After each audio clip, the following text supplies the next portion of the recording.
வணக்கம். இன்னைக்கு நம்ம கத்திரிக்காய் புளிக்குழம்பு எப்படி செய்யறதுன்னு பார்க்கலாம் வாங்க. நல்லெண்ணெய் ஒரு 4 ஸ்பூன்,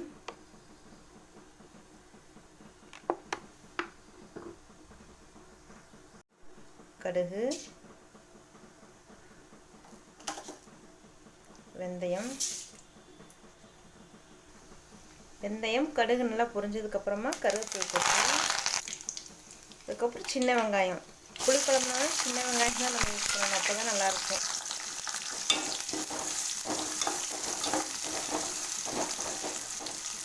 ஒரு 2 நிமிஷம் நல்லா வணங்கட்டும். எந்த குழம்புக்குமே வெங்காயம் நல்லா வணங்குறது ரொம்ப முக்கியம், அப்போ தான் குழம்பு நல்லா சுவையாக இருக்கும். வெங்காயம் வணங்கிடுச்சு, நம்ம தக்காளி சேர்த்துக்கலாம். ஒரு 3 தக்காளி வணங்கி தேவையான அளவு உப்பு.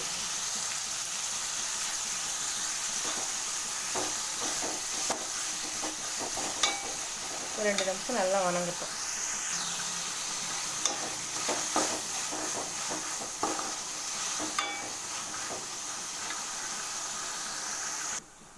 தக்காளி இன்னும் கொஞ்சம் வதங்கணும். தக்காளி நல்லா வணங்கிருச்சு. புளிக்குழம்புனாலே எப்போவுமே 3 விஷயம் ரொம்ப முக்கியம். நல்லெண்ணெய், வெந்தயம், சின்ன வெங்காயம், இது 3 இருந்தாலே போதும்.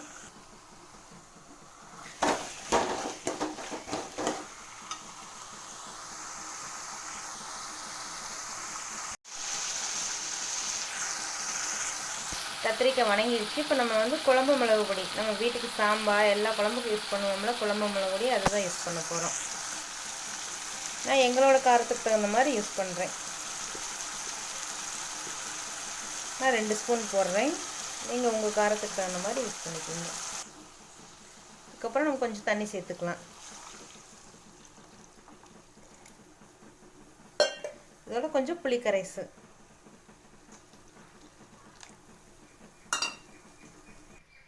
தேவையான அளவு தண்ணி சேர்த்தாச்சு. இப்போ நம்ம தேங்காய் அரைச்சி இது கூட சேர்த்துக்க போகிறோம். தேங்காய் சும்மா ஒரு 1/4 மூடி தேங்காய் அளவு தான் நான் எடுத்திருக்கேன்.